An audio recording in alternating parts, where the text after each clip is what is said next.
Selamat datang di presentasi tentang asam dan basa. Saya Ningsih Rizwan hari ini akan menjelajahi konsep dasar asam dan basa dalam kehidupan sehari-hari. Mari kita mulai dengan mendefinisikan apa itu asam dan basa. Nah, asam adalah zat yang memberikan ion H+, sedangkan basa adalah zat yang memberikan ion OH- dalam larutan. Dengan pemahaman ini, kita dapat lebih baik memahami reaksi kimia yang terjadi di sekitar kita. Nah, ada beberapa teori yang menjelaskan tentang asam dan basa. Salah satunya ada teori Bronsted-Lowry, di mana ia mendefinisikan asam sebagai zat yang melepaskan ion H+ atau proton dan basa sebagai zat yang menerima ion H+ atau proton. Nah, ada juga tentang teori Lewis yang mendefinisikan asam sebagai zat yang menerima pasangan elektron dan basa sebagai zat yang memberikan pasangan elektron. Jadi, kedua teori ini memberikan definisi yang berbeda tentang asam dan basa, tetapi keduanya saling melengkapi dan memberikan pemahaman yang lebih lengkap tentang asam dan basa. Teori Bronsted-Lowry berfokus pada pertukaran proton, sedangkan teori Lewis berfokus pada pertukaran pasangan elektron. Kedua teori ini membantu kita memahami reaksi asam dan basa dan bagaimana asam dan basa berinteraksi satu sama lain. Sekarang, mari kita lihat beberapa contoh. Contoh asam yang umum adalah asam klorida atau HCl yang sering digunakan dalam laboratorium.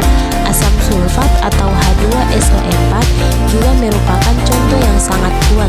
Di sisi lain, kita memiliki basa seperti natrium hidroksida atau NaOH yang biasa digunakan dalam pembuatan sabun, dan amonia atau NH3 yang sering ditemukan dalam pembersih rumah tangga. Sekarang kita masuk pada pengukuran pH. Nah, pH adalah ukuran yang menentukan seberapa asam atau basa suatu larutan. Skala pH berkisar dari 0 hingga 14. Larutan dengan pH di bawah 7 dianggap asam, pH 7 dianggap netral, dan pH di atas 7 dianggap basa. Ini adalah alat yang penting dalam berbagai aplikasi dari pertanian hingga pengolahan makanan. Selanjutnya kita masuk pada reaksi asam basa. Reaksi antara asam dan basa disebut reaksi netralisasi. Dalam proses ini, asam dan basa bereaksi untuk menghasilkan garam dan air. Sebagai contoh, ketika HCl bereaksi dengan NaOH, kita mendapatkan natrium klorida atau garam dapur dan air.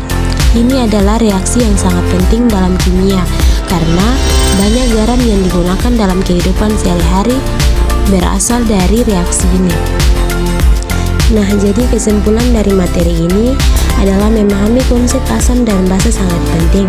Mereka tidak hanya berperan dalam ilmu kimia, tetapi juga dalam banyak aspek kehidupan sehari-hari, termasuk industri, kesehatan, dan lingkungan. Dengan pengetahuan ini, kita dapat lebih memahami dunia di sekitar kita. Terima kasih atas perhatian Anda. Saya berharap Anda mendapat wawasan yang berguna dari presentasi ini.